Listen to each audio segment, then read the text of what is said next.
Guys ওদের girlfriend নিয়ে ফষ্টি নষ্টি করলে তো পাবলিক প্লেসে এমন হবেই। তো হ্যালো ওয়েলকাম ভাই বাদার, তোমরা সবাই কেমন আছো? তো আজকের ভিডিওটা হলো কুল গেমিং এবং যারা গেমিং, যারা কিনা ফষ্টি নষ্টি করে। গাইজ চলো আমরা একটা ভিডিওর মধ্যে দেখে আসি যারা গেমিং এবং কুল গেমিং কি করে।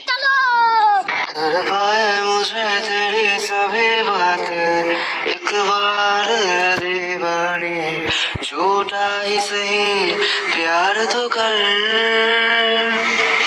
मैं भूला नहीं हंसी मुलाकातें, बेचैन करके मुझको मुझसे यूं ना फिर नजर।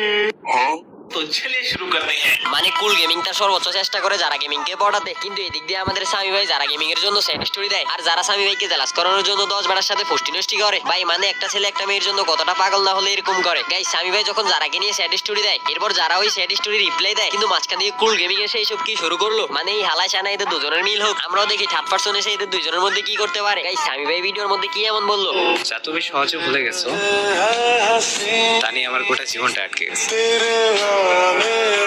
মানে ছেলেটা কতটা ভালোবাসলে এমন একটা স্টোরি দিতে পারে। আসলে বেঈমানরা কখনো এইসব বুঝবে না। রোস্টেড গেমিং যারা গেমিং এর জন্য কি এমন করে নাই যে কিনা নিজের হাতে যারা গেমিং এর চ্যানেলটা খুলে দিল, এবং রোস্টেডের কারণে যারা আজকে এত বড় একটা প্ল্যাটফর্ম, যারা ম্যাগি এখনো হয়তো বুঝে না, কিন্তু স্বামী ভাই চাইলে যারা ফেস্টিভ্যাল করে দিতে পারতো, এরপর ইউটিউব প্ল্যাটফর্ম থেকে বের করে দিতে পারতো, কিন্তু স্বামী ভাই এসব করে নাই, কারণ স্বামী ভাই যারাকে ভালোবাসতো। এই যে এবার আসি যারা ম্যাগি কি বললো। उसका सैड वीडियो देख के मुझे लगा था वो मेरे लिए थी। उसका सैड वीडियो देखकर मुझे लगा था वो मेरे लिए थी। बाद में पता चला कि मेरी जैसी गलत फहमी में और भी 10 लड़कियां जी रही थी। আসলে গাইস যারা এমজি কখনোই রোস্টেডের ভালোবাসা বুঝে নাই, আর যারা ম্যাগি তার স্বার্থের জন্যই রোস্টেডকে ব্যবহার করছে। এবার আসি কুল গেমিং কি স্যাড স্টোরি দিল। আমি জানি কোনো ভাগ্যবান এসে তোমায় নিয়ে চলে যাবে, আর এদিকে আমি তোমার সাথে কথা বলার বাহানা খুঁজতে থাকি।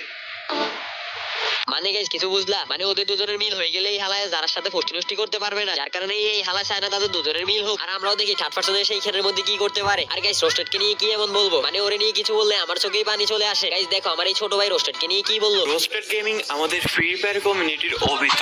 এটা কেন বলছে জানতে চাও? অবিত যেমন ঋণের জন্য পুরো সিনোবি ওয়ার্ল্ডের বিপক্ষে চলে গিয়েছিল, ঠিক তেমনি 2021-22 দিকে আমাদের রোস্টেড গেমিং ভাইয়া যারা আপুর জন্য পুরো ফ্রি ফায়ার কমিউনিটির বিপক্ষে চলে গিয়েছিল।